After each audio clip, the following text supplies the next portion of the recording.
Good morning, everybody. It is a great privilege and a pleasure to be here to open this session by the European Working Group of People with Dementia. We feel indeed that this is the most important session of the whole conference.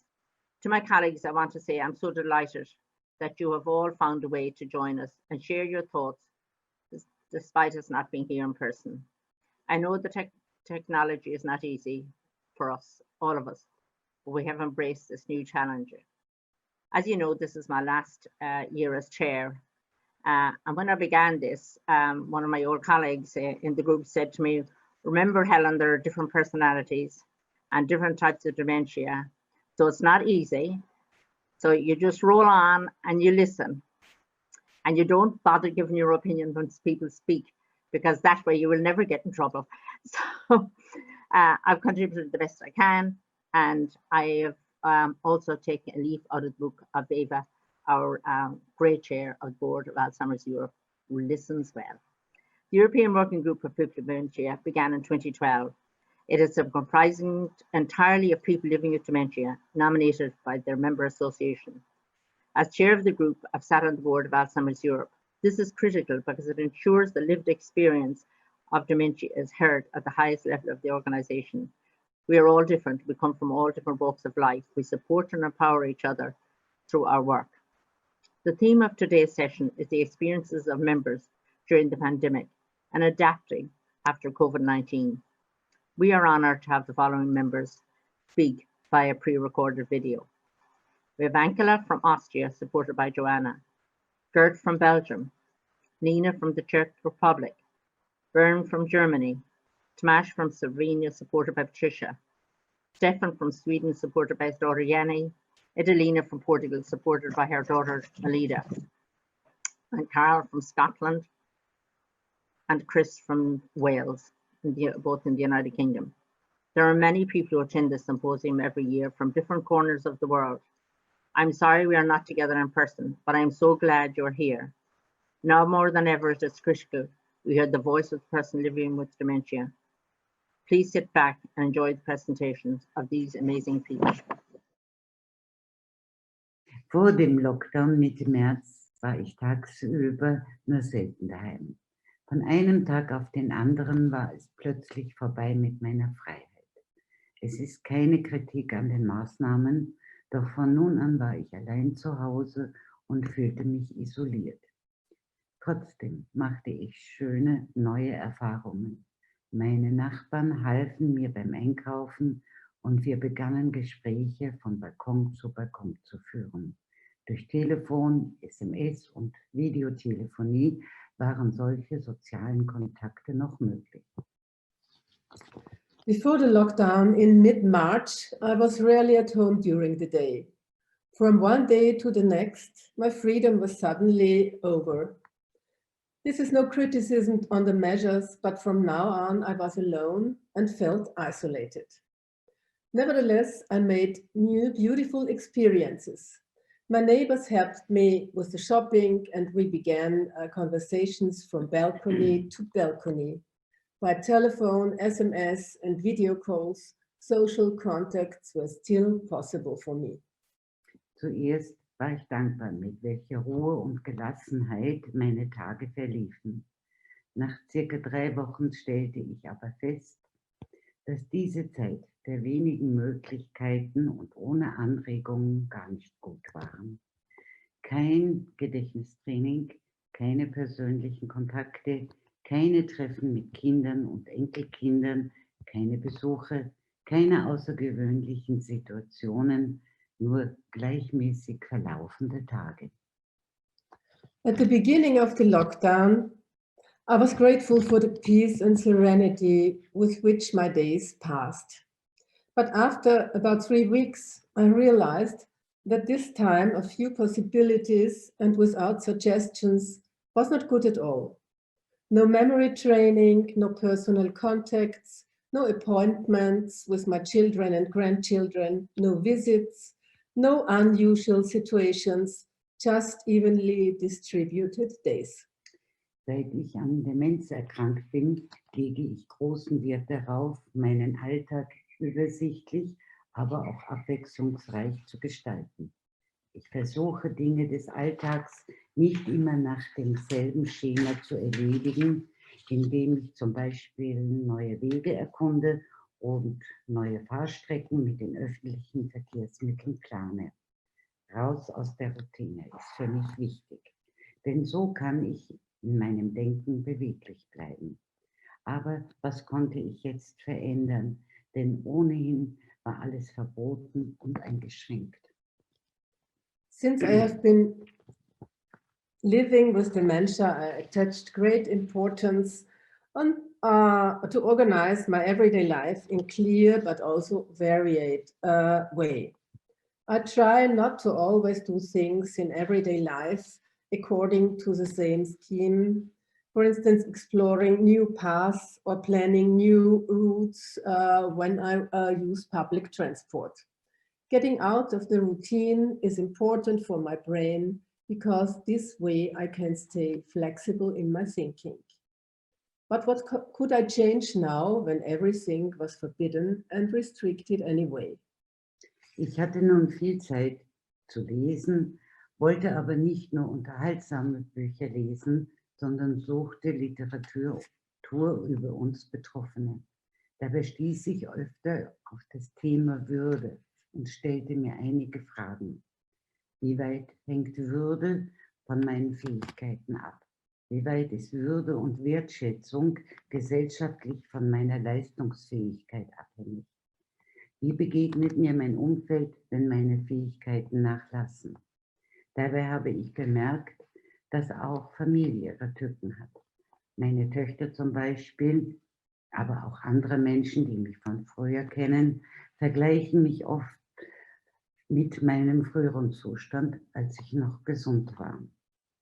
Verstärkt durch die Corona-Krise hatten sie offenbar das Bedürfnis, mich ganz besonders zu schützen und wollten mir alles abnehmen. Das hat mich sehr eingeschränkt und ich dachte oft, lasst es mich doch selber tun. Für mich ist Selbstbestimmung ein Teil meiner Würde. Ich denke, es ist wichtig, über den richtigen Umgang mit uns Betroffenen und unser Recht auf Selbstbestimmung hinzuweisen, auch in schwierigen Zeiten wie der Corona-Pandemie. Now I had time to read a lot, but I didn't want just read entertaining books. I was looking for literature about us affected people. In doing so, I often came across the topic of dignity, and I asked myself some questions. How far does dignity depend on my abilities? To what extent is dignity and appreciation social dependent on my abilities? How will I be perceived by people if my abilities get lost? I noticed that family also has its pitfalls. My daughters, for example, always compare me with when I was healthy. Strengthened by the corona crisis, they obviously felt the need to protect me and wanted to take everything from me. This limited my life very much, and I often thought, let me do it myself. For me, self-determination is a part of my dignity. I think it is important to find a balanced way of dealing with us and to point out our right to a self-determined life, even in difficult times like the corona pandemic. Leider merkte ich, dass meine Merkfähigkeit gesunken ist und ich lebe vermehrt mit Notizzetteln. Mein Gehirn muss wieder ins Arbeiten kommen und dazu braucht es ein paar Herausforderungen und ein selbstbestimmtes Leben. Unfortunately, I noticed that my attention and my short-term memory has decreased. I have to write down much more and I live with lots of notes. My brain has to get back to work, and for that I need some challenges and a self-determined life. Auch jetzt empfinde ich meinen Lebensrhythmus nicht so, wie ich es von früher gewohnt war. Vorsicht spielt von meiner Seite noch eine große Rolle. Even now, I do not feel my rhythm of life as I was used it in the past. Caution still plays an important role for me. Mitte August habe ich mit meiner Tochter ein paar Urlaubstage in Hallstatt verbracht. Hallstatt ist ein kleiner Ort in Oberösterreich, der aufgrund der prähistorischen Funde üblicherweise von Touristenströmen aus Asien überrannt wird. Gäste aus dem Ausland gab es nun kaum. Jetzt nutzen Einheimische die Chance, sich in ihrem Ort zu bewegen. Sehr viele Menschen waren trotzdem in den engen Gassen unterwegs. Kaum mit Sicherheitsabstand, nur wenige mit Gesichtsmasken. Ich habe mich oft unsicher gefühlt und mich gefragt, was ich hier erlebe, auch wirklich eine gute Idee war. Ich spürte große Verunsicherung. In the middle of August, I spent a few days in Hallstatt with my daughter. Hallstatt is a small village in Upper Austria, which is usually overrun by streams of tourists from Asia because of the prehistoric findings. Now there are hardly any guests from abroad. Now the locals take the chance to move around in their own town. Crowds of local people were walking in the narrow alleys, hardly with safe distance, often without face masks. I wondered whether what I was just experiencing was really a good idea or not. I felt uncomfortable and insecure. Weil es nun immer noch wenig Abwechslung in meinem Alltag gibt, habe ich bemerkt, dass die Auseinandersetzung mit meinen Defiziten in gewisser Weise nun zu meiner Hauptaufgabe geworden ist. Andererseits ein wenig langweilig und nicht immer angenehm. Andererseits ist es auch gut, weil ich immer ein stärkeres Bedürfnis verspüre, anderen Menschen davon zu erzählen, wie es sich anfühlt, mit kognitiven Einschränkungen zu leben.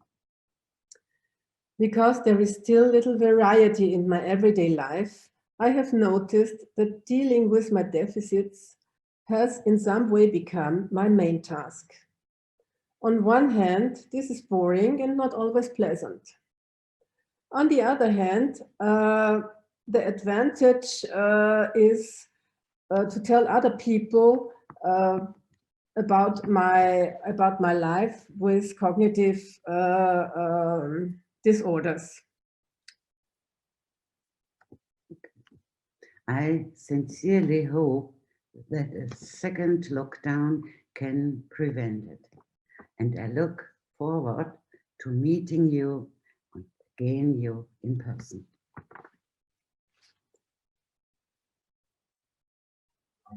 Hi everyone, my name is Carol Hargreaves and I am a grateful member of the European Working Group. I come from Scotland, i.e. Glasgow, so I hope you can understand me. It's been a privilege working for the European Group as my time has come to an end after 4 years.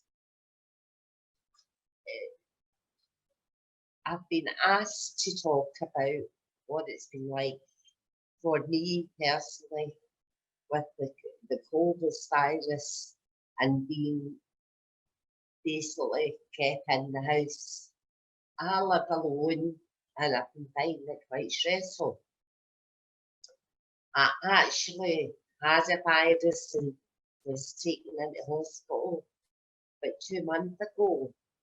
But they couldn't tell me if it was the COVID or not. But I did ask to get out of hospital because I was really unhappy. They weren't doing anything for me. So eventually they agreed to let me come home and at least I could get up and do wee bits and watch TV, have a cup of tea when I wanted. The staff are great, I must say.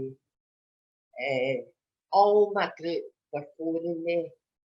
The Scottish Working Group was phoning me when they heard that I was in hospital. As I say, I find it quite stressful because I have quite a busy social life. i.e. with the Scottish Dementia Working Group. I'm involved in a lot of things there, and I'm out most days, and I really, really miss to contact all my friends. We call ourselves a family, and that's how we feel. It's been difficult being on my own because I like to talk.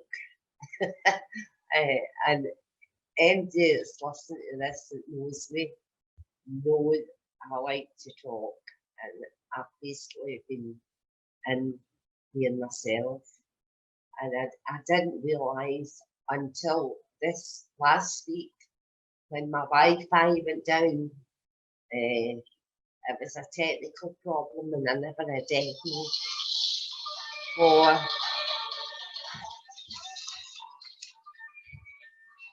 10 days. I had no Wi-Fi, no television, no phone, nothing. And that's when it really, I realised how lonely I was. George, my partner, he was great, going and getting me food and things like that, and just leaving them at the door. But the loneliness did hit me. I missed getting ready to go abroad to the European group because we loved it. We loved meeting all the group, and although, let me say, it was very hard work, but I think we done a lot of good work.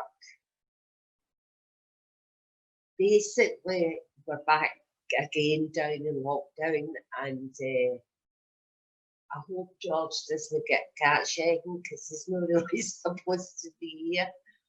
But I got a letter telling me I have to stay in again for 14 days. I don't know if it's anything to do with the dementia. I don't know. So, but I've been very, very good sticking to what they've told us to do. It's been a very, very horrible, sad time for us. I have only got one sister, and my mother is 92. So it's been quite hard. She needs us about quite often. But my sister, she's a nurse, but she ended up getting shut in the house as well, and it was very, very difficult. We never saw her for over a month, and that was hard, even though we were phoning. But that wee time, we got about 2-3 weeks, things started to get whatever normal is. And here we are on Friday, everything gets shut down again. So we'll just have to go with it. But I must say, it's been a pleasure, and I'm ever so grateful to be part of the European group. I've learned so much. I've met so many new friends that I will keep in touch with. And I hope my part in it has been successful. So really, that's all I can say. It's it. Thank you very much, and goodbye from Glasgow. My second new life, relax. My first life was stressful, too much stress. Every 14 days we had a deadline to finish something. We were working with a group, so our stress became bigger and bigger. But now I have a second new life without any deadlines, and I can be relaxed. I enjoy now drinking coffee, tea and beer, eating grapes from our own garden, meeting new people and friends without bothering by deadlines. Now time to relax and enjoying the life. O aumento continuado do número de casos de pessoas com demência no mundo levou a que esta doença fosse considerada uma pandemia silenciosa. Viver com demência e cuidar de uma pessoa com demência é muitíssimo exigente. A pandemia do novo coronavírus é especialmente castigadora para as pessoas mais velhas. Quando as pessoas já têm uma idade avançada e padecem de doenças neurodegenerativas como Alzheimer ou outras demências, são especialmente vulneráveis à pandemia provocada pelo COVID-19. The continued increase of number of cases of people with dementia in the world has led us to this disease being considered silent pandemic. Living with dementia and caring for a person with dementia is very demanding. The new coronavirus pandemic is especially punishing for older people. When people are old and suffer from neurodegenerative disease such as Alzheimer's or other dementia, they are especially vulnerable to the pandemic caused by COVID-19. Sabemos que é muito mais provável que as pessoas com demência possam contrair a doença, porque têm um acesso muito limitado à informação verídica sobre a pandemia. Podem revelar dificuldades em compreender a mensagem e em recordar as medidas de prevenção e segurança para evitar o contágio, da importância de usar máscara e a importância de levar máscara e lavagem das mãos. We know that people with dementia are much more likely to contract the disease because they have very limited access to true information about the pandemic. They may reveal difficulties in understanding the message and in remembering the preventive and safety measures to avoid contagion, like the importance of wearing a mask, hand washing, and others. As pessoas com demência mais vulneráveis ao novo coronavírus são também fortemente afetadas pela alteração das importantes rotinas. Sair à rua para passear, conviver com familiares, vizinhos e amigos, frequentar o centro de dia. People with dementia who are more vulnerable to the new coronavirus are also strongly affected by the change in their important routines. Going out for a walk, spending time with family, neighbors and friends, and attending to the day center. No caso das pessoas que estão institucionalizadas, a restrição das visitas familiares tem consequências muito negativas. O isolamento social é especialmente nefasto para estas pessoas. In the case of people who are institutionalized, restricting family visits has very negative consequence. Social isolation is especially harmful for these people. É fundamental e urgente o apoio às pessoas com demência e aos seus cuidadores, de modo a protegê-los da pandemia do Covid-19, fornecendo-lhes apoio psicossocial. Support for people with dementia and their carers is essential and urgent in order to protect them from the COVID-19 pandemic by providing psychosocial support. As pessoas com demência, as suas famílias e os seus cuidadores enfrentam uma situação complexa e nova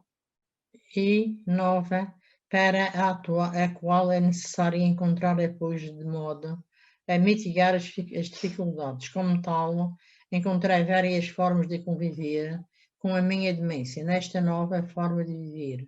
People with dementia, their families and their carers face a complex and new situation. For each, it is necessary to find support in order to mitigate the difficulties.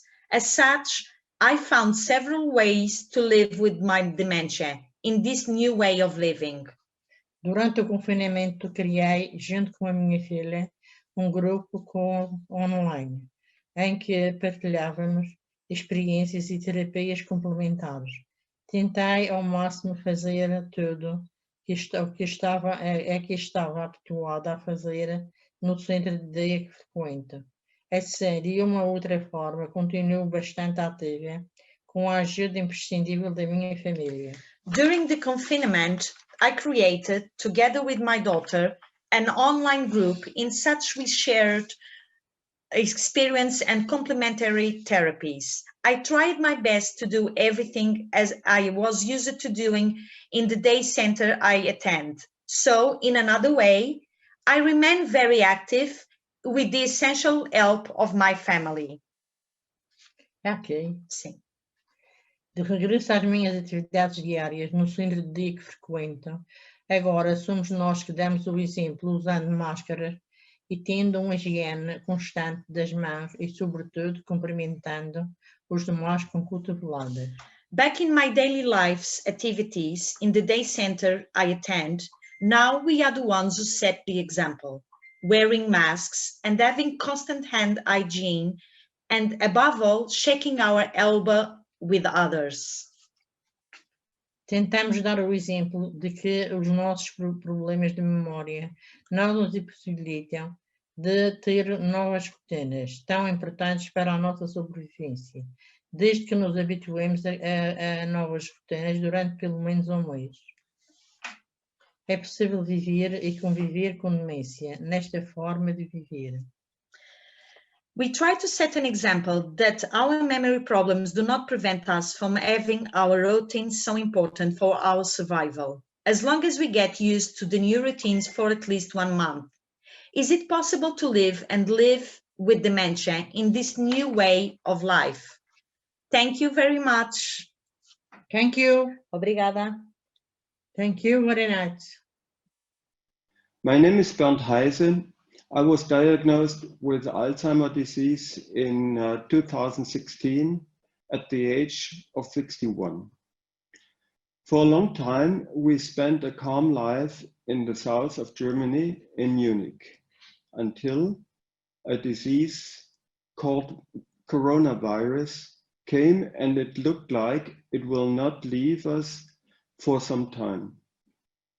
All over Germany, the spread of this disease started differently, but in the south where we live, it started very early. And within a few weeks, the world we knew changed severely. It was early spring and everybody wanted to spend more time outside. Sometime before, we had booked a trip to southern Italy for June. This was cancelled very soon by the tour operator. It will take place 1 year later, they say. At that time, we had decided to renovate our garden sheds. We have 2 of them. In fact, it was urgently needed to mend, or better, to completely recover the roofs. The roofs were there since at least 20 years and covered with a thin roofing felt that was worn out. It had holes and wasn't tight anymore. We went to the hardware store and bought a single packet of new tar shingles in the store. It was just for a test to see how good and useful they were. I wanted to make sure that this is exactly what we want before we would buy larger quantities. With that, we recovered a small part of the roof and of the hut. It looked good, and we concluded that this is what we wanted. Eager to finish that work, we went again to the store the next day to buy more of this material, but the store was closed from that day on, and all other hardware stores were closed as well. We felt that it was bitter to be stopped in the middle of work with a roof that wasn't yet probably covered against the rain. The end of the story is that we found in the internet some stores where we still could order what we needed, so we could finalize our project. However, this was just the beginning of a lot of changes we had to deal with.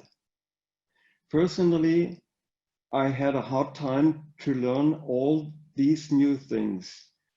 My daily routines had to change fast, and I had to remember all the new rules. This is a big problem for me and other people with dementia. I lose my confidence and I need more time for reflecting and adaptation.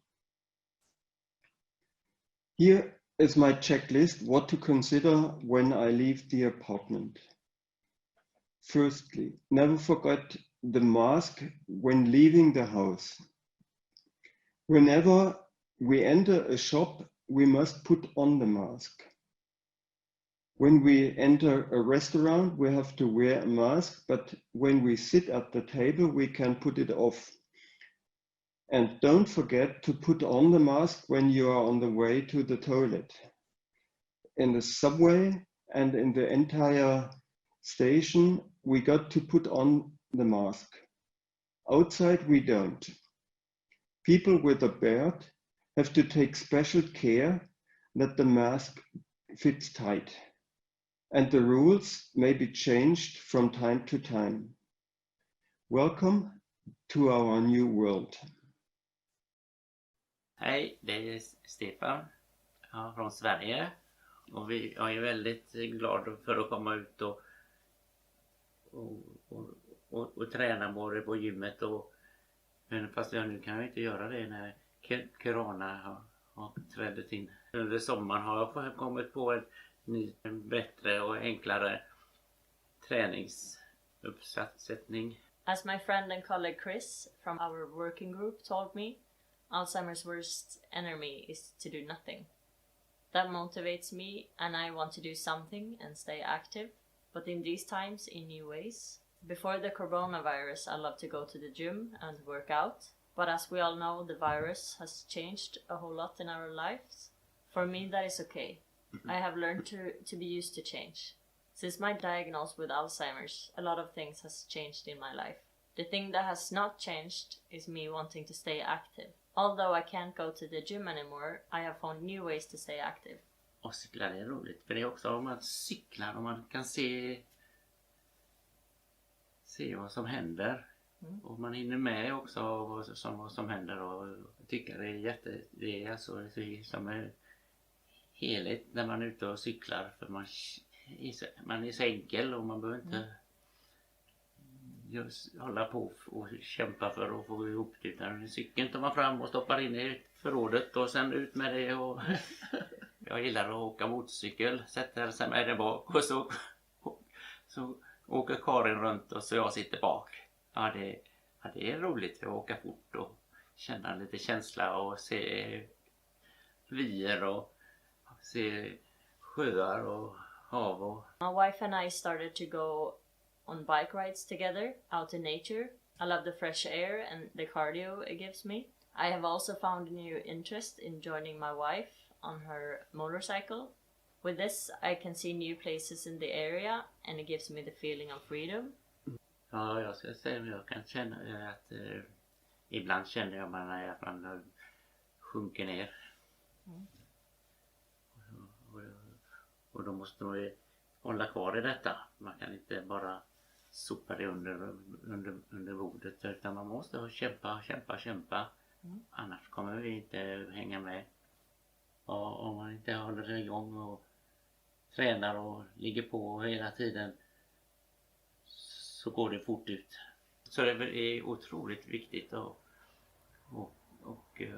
hålla igång, annars kollapsar man och då är det kört snart. Därför måste vi hålla uppe detta, och då kan man gå ut och cykla eller springa eller gå på gymmet. Jag tror att det är det bästa man kan göra.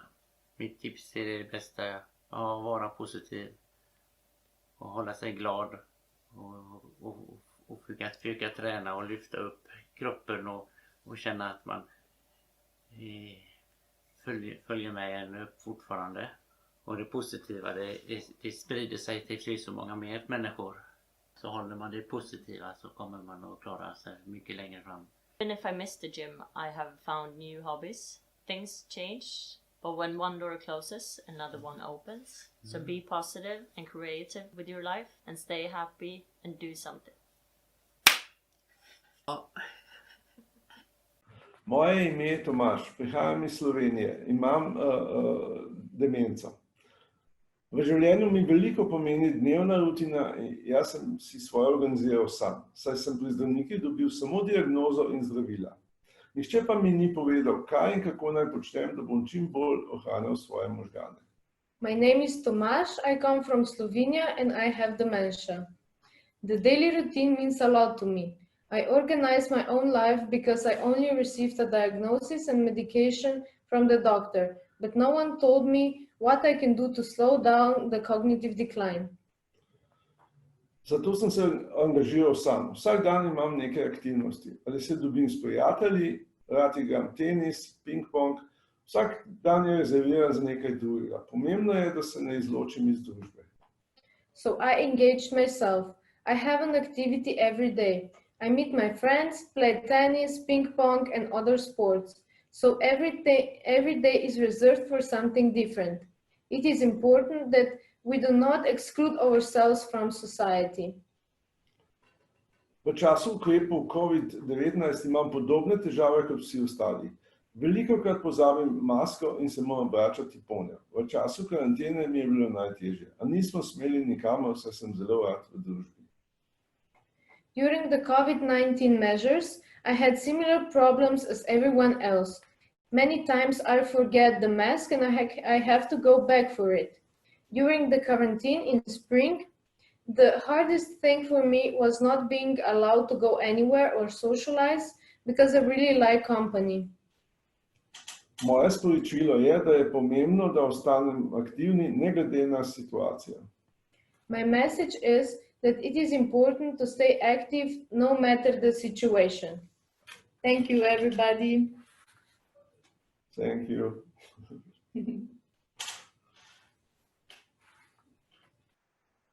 So my life during COVID, what was it like? Well, when COVID struck, I felt locked up and locked down. It was a huge change to my life. Up until March, my volunteer work as an international dementia advocate took me all over Europe. There were events in Malta, conferences in Portugal, meetings in Brussels, and speeches in London. Initially, it was a complete culture shock. I was at home in Turbercurry in rural northwest of Ireland in Sligo, all day, every day, and I found it very hard to create a new outcome. My husband is ill, so we were strictly at home.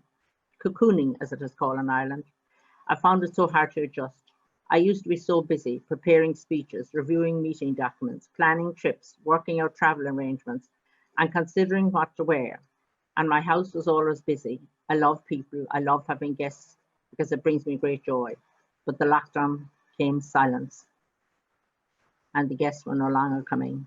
So all I had was silence.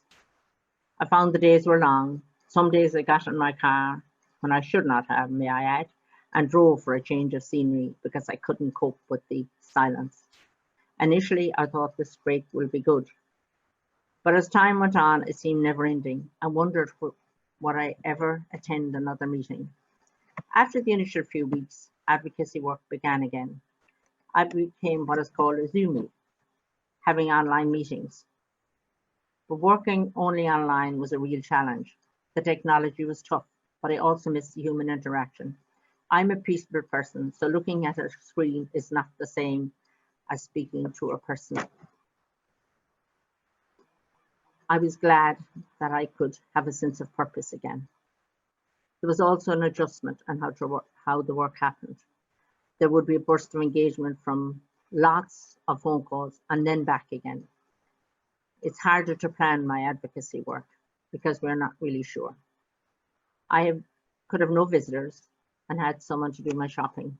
This was very hard. I missed the independence of picking out my own shopping, and I did not like being dependent on others. Since getting my diagnosis, I've been a campaigner and I had a view of myself as an independent, dynamic person, not stuck at home getting my shopping delivered. This is not Helen. And I was frightened because I could feel my memory deteriorating. The longer you're around doing nothing, your memory gets worse. I had no routine or structure and I was stressed. So that's the bad news. So what helped me during COVID-19? Well, firstly, I found that I had great personal resilience. I've been through hard times before, and I had faith in myself, and my husband and son supported me to navigate these tough times. I think it is really important to have faith in yourself, but it is also important to reach out. I found keeping in touch with people at home and abroad in the same space as myself was comforting, and I connected with lots of new and old friends. I also took time for myself. I know when caring for a person, it is important to look after yourself, and so I did that. I refueled. I got a Labrador puppy called Lexi, and let me tell you, I don't know which of us has walked the legs of each other. I met so many neighbours and out walking. Lexi and myself were great fun. People really spoke to each other. Mums and dads pushing buggies. I'd never seen them before, but it was like old times. People were talking again. I also thought about my strategies. Living with dementia, living with dementia, I had lots of strategies, but I abandoned them. So I went back to my strategies. I began making shopping lists. I planned my day, and I made lists. I also made new COVID strategies to remember to wash my hands and social distance and wear my mask. I spoke to my son every day. I never FaceTimed so much, and that was an immense support. I was open with him and with my neighbours and friends that I was struggling. But I found when I was open, they were open too. This was not easy for anyone, and I think there is comfort in knowing that. My community came together and delivered gift baskets. Now that I'm an official older person, I got a lovely gift basket. People who did not have family were looked after, and there was a sense of togetherness. I needed that togetherness because there were times when I was scared my husband and I were going to die. But my community gave me support, and most importantly, it gave me hope. And all we need is hope. I believe older people paid a high price. We cocooned and stayed at home to ensure the health service was not overwhelmed. There was a lot of chat about protecting older people. We protected everybody too. I kept well and I kept out of hospital and ensured the health service did a lot more patients than it could manage. I stood in solidarity with healthcare professionals and my fellow citizens. I lit my candles in the window. I put my flag in the garden to remember them all. But I expect that solidarity in return. And I hope that young people stand with me as I navigate through COVID. Sometimes things happen in our lives that are unimaginably difficult. I feel I went through that during COVID. My husband became seriously ill, and in a reversal of roles, I became a carer. I couldn't visit him in hospital, so it was hard for him and a huge impact on me that I could stand waving at him 6 floors up. My son was in England. He could not visit for a while, and I felt so isolated, but resilience kicked in at all times, and I got on with each day as best I could. With the support from friends and family, Alzheimer's Europe and the Alzheimer's Society of Ireland, I made it through. I want to remind everyone that kindness matters. If you know someone who is isolated, please reach out. You can have a huge impact on their life. Remember, in times there's no such thing as a small act of kindness. So be kind. Mother Teresa said, spread love everywhere you go. Let no one ever come to you without leaving happier. Well, I hope, ladies and gentlemen, as this is my last time as chair, I brought some happiness to all of your lives. And I hope that you brought happiness to others during COVID. Here in Ireland, we share lots of laughter. We'll continue to laugh. Take care of yourselves and one another.